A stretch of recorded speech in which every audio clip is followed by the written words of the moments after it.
Selamat malam pemirsa, akademisi, pegiat media sosial dan juga narasumber kami yang kerap kami hadirkan di Catatan Demokrasi, Ade Armando, menjadi korban penganiayaan pada tanggal 11 April kemarin. Bahkan Ade Armando dengan kondisi yang babak belur saat ini sudah menjalani perawatan di Rumah Sakit Siloam. Tadinya di IGD, sekarang kondisi pegiat media sosial ini kabarnya mengalami pendarahan di bagian kepala dan dipindahkan ke ruang HCU. Ya, kita semua sepakat bahwa tidak ada yang namanya kekerasan dalam menyampaikan aspirasi maupun dalam sebuah aksi. Adakah kemudian kekerasan dalam ruang demokrasi kita? Dan juga ada apa dengan Ade Armando? Kita akan bahas hal ini bersama dengan sejumlah narasumber kami dalam Catatan Demokrasi. Kembali ke tanggal 11 April, di mana sangat miris sekali insiden penganiayaan yang dialami oleh Ade Armando yang saat itu padahal momennya sedang diwawancara oleh wartawan, kemudian selang sekitar 1 jam terjadi pengeroyokan di sana oleh sekelompok orang yang tidak dikenal dan dipastikan kabarnya bukan mahasiswa. Bukan mahasiswa, dan ini sudah ditegaskan oleh pihak kepolisian. Kejadian ini kemarin juga menyita sejumlah perhatian, bahkan kita tahu bersama ada tayangan di mana Ade Armando ini kemudian dibopong begitu ya dengan sejumlah polisi masuk, diamankan, dievakuasi ke dalam gedung DPR MPR Senayan. Kondisi sudah kita blur ya, pemirsa berikut ini. Munafik, pengkhianat, penjilat. Sadar kamu, sadar. Sadar bulan puasa.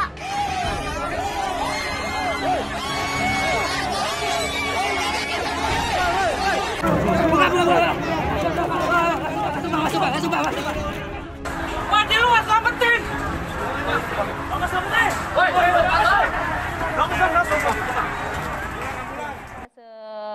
Kelompok-kelompok lain yang berada di lokasi. Sebelum penganiayaan tadi terjadi, Anda sempat mendengar mungkin sempat terjadi adu mulut antara Ade Armando dengan emak-emak yang ada di lokasi. Tapi untuk kepastian apa sebenarnya motif dari pelaku ini masih diidentifikasi oleh pihak kepolisian. Karena sekarang kabarnya ada 6 tersangka yang diamankan, baik itu di Jonggol, kemudian di Bekasi. Namun kita masih menunggu rilis dari polisi seperti apa.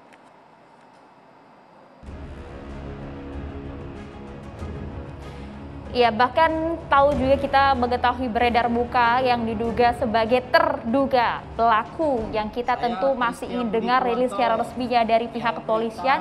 Bahkan dari gambar-gambar yang mungkin Anda lihat pemirsa di media sosial, ini kita akan dengarkan terlebih dahulu pernyataan. Lembasung, Kabupaten Waikanan, Lampung.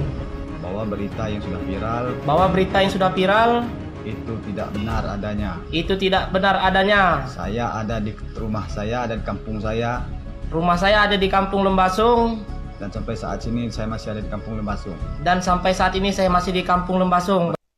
Ya, jadi dipastikan itu hoax dan sudah dikonfirmasi langsung oleh Kapolres Lampung. Memang foto banyak yang beredar di media sosial. Pemirsa, Anda juga harus hati-hati karena kita kan masih menunggu penjelasan dari polisi. Ternyata ada satu tadi yang lokasinya ada di Lampung, tapi fotonya dicatut dan beredar luas di jagat maya. Sangat disayangkan sekali, tapi kami memiliki pernyataan ini dari kepolisian mengenai kondisi maupun juga kronologi penyerangan terhadap Ade Armando.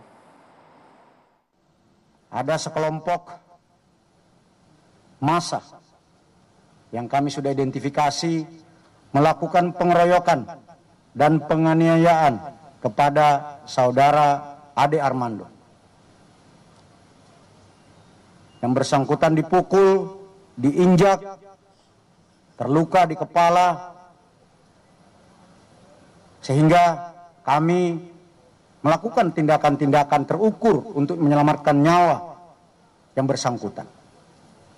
Pada saat anggota kami melakukan evakuasi, massa non-mahasiswa bertambah beringas, menyerang anggota, sehingga 6 anggota kami yang melakukan evakuasi terluka. Kami sangat menyayangkan ada sekelompok yang sengaja memancing di air keruh, yang niatnya bukan untuk melakukan unjuk rasa menyampaikan pendapat, tapi memang niatnya untuk membuat kerusuhan. Malam ini juga tim akan bergerak sesuai janji saya, akan menindak tegas siapa saja yang melakukan pelanggaran hukum, mengusut siapa yang menjadi dalang dan yang memerintahkan ini semua terjadi. Ya, Kapolda Metro Jaya juga sempat menjenguk ya akademisi dan juga Brigadir Media Sosial Ade Armando di Rumah Sakit Siloam Semanggi. Dinyatakan bahwa kondisinya baik-baik saja, dapat berkomunikasi meskipun memang terjadi beberapa luka, bahkan ada pendarahan di bagian kepala. Kemarin ada video yang dirilis juga ketika dari PSI Grace Natali menjenguk Ade Armando. Ade Armando bahkan mengungkapkan bahwa ya tetap berani seperti itu. Bahkan ada kata-kata yang viral ya. Nanti kita tanyakan ke Mas Eko. Tapi lebih lengkapnya kita simak terlebih dahulu video berikut ini. Kita saksikan dulu.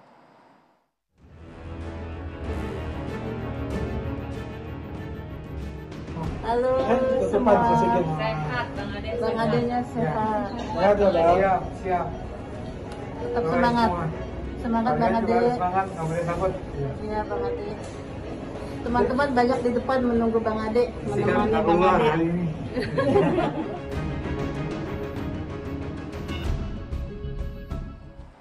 Ya, itu kondisi pada hari kemarin, bagaimanakah kondisinya saat ini, dan juga kita akan bahas hal ini langsung bersama dengan sejumlah narasumber kami yang sudah berada di meja catatan demokrasi. Kami perkenalkan satu persatu, ada Bang Novel Bamukmin, Wasekjen PA 212. Assalamualaikum, selamat malam Bang.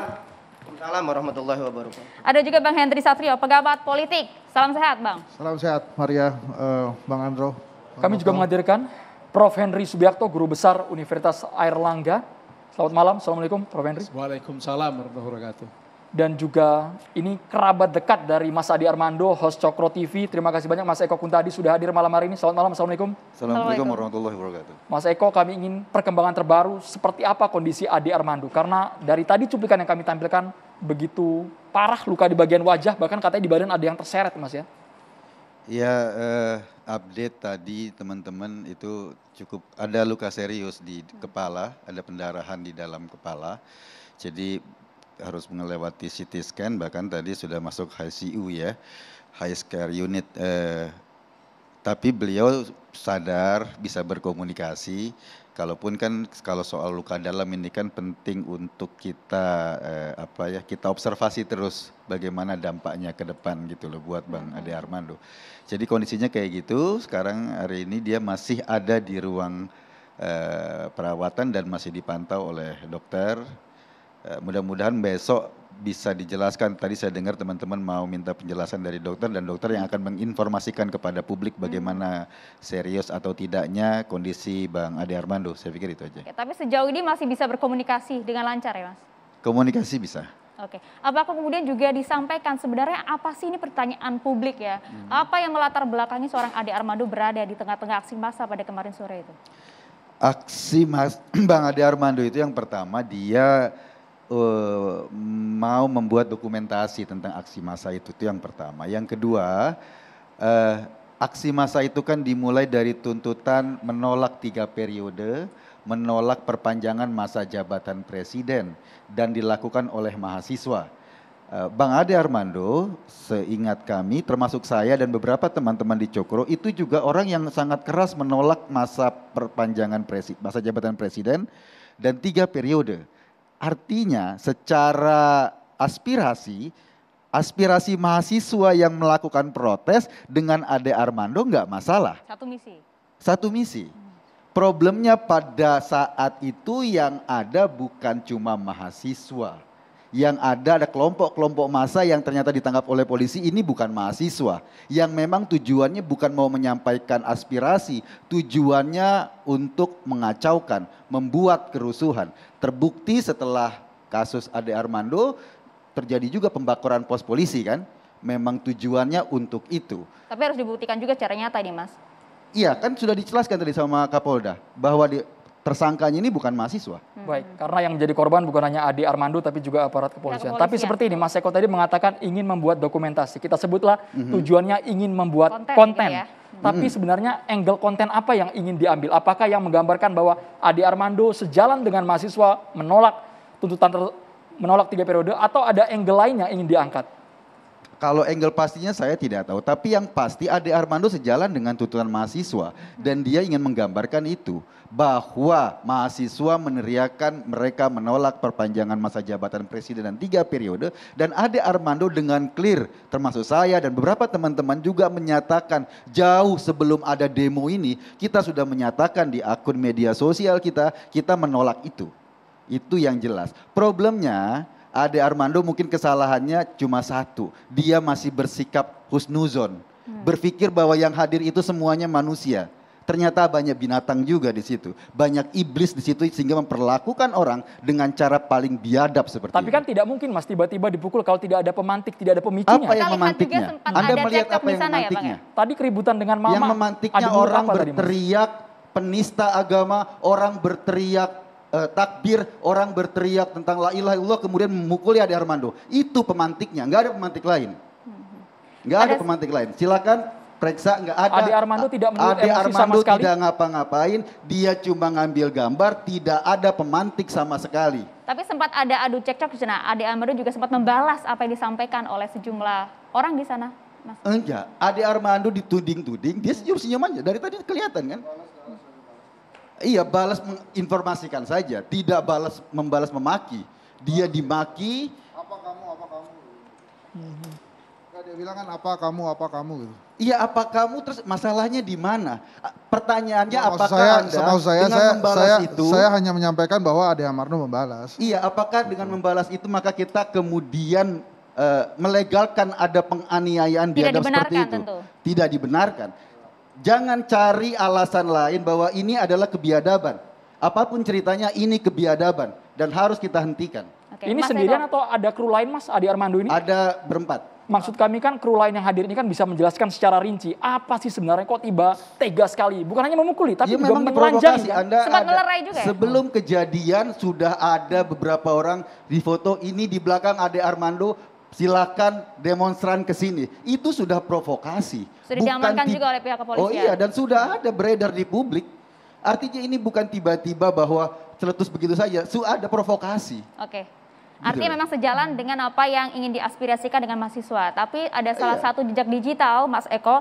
Ini salah satu di salah satu akun media sosial. Dalam postingan itu, Bang Ade kalau boleh saya bacakan sempat menulis, BEM seluruh Indonesia akan gelar demo turunkan Jokowi 11 April. Apa nggak haus ya? Nggak lapar ya? Atau memang tidak puasa? Dan ini tapi kemudian betul tidak ditulis secara langsung oleh Bang Ade Armando. Ya, bahkan pada saat di lokasi kan Bang Ade juga hadir. Isu yang pertama itu, Ade saya yakin nggak setuju. BEM mau turunkan Jokowi.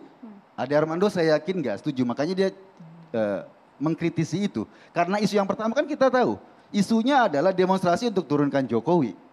Itu isunya dan itu dikritisi oleh Ade Armando. Tapi dipertanyakan kehadiran masa itu di lokasi. Karena kan kemudian isunya berubah. BEM menyatakan demo ini bukan untuk menurunkan presiden. Kan itu. Isunya berubah kan. Yang tadinya ke istana pindah ke DPR. Kan isunya berubah. Tapi secara hitung-hitungan Mas, kita tahu bahwa sosok Ade Armando ini pernyataannya kontroversial Mas ya. Sering memang di media sosial ada yang pro dan kontra, kritikan, hujatan itu hal yang biasa. Tapi apakah tidak bisa memperhitungkan ketika datang di kerumunan banyak orang-orang yang mungkin dianggap berseberangan selama ini bakal menyerang Ade Armando. Itu loh, Pak. Problem itu tadi Ade Armando husnuzon bahwa yang ada di situ semua manusia. Dia nggak nyangka bahwa di situ ada iblis, ada setan, ada binatang yang bisa memperlakukan orang sembarangan. Itu problemnya. Tapi Ade tahu itu kelompok siapa yang menyerangnya? Sudah sempat komunikasi ke sana? Kira-kira siapakah mereka? Yang pasti bukan mahasiswa. Dan itu sudah dijelaskan. Jadi tidak hanya Ade Armando saja, tapi informasinya sempat juga ada yang hadir langsung ke lokasi. Ada Bang Hendri Satrio juga. Nanti kita akan coba tanya-tanya juga. Tapi usai jeda ya, Bang Herdi, Bang Novel, dan juga Prof. Kita akan hadir usai jeda sesaat lagi untuk Anda.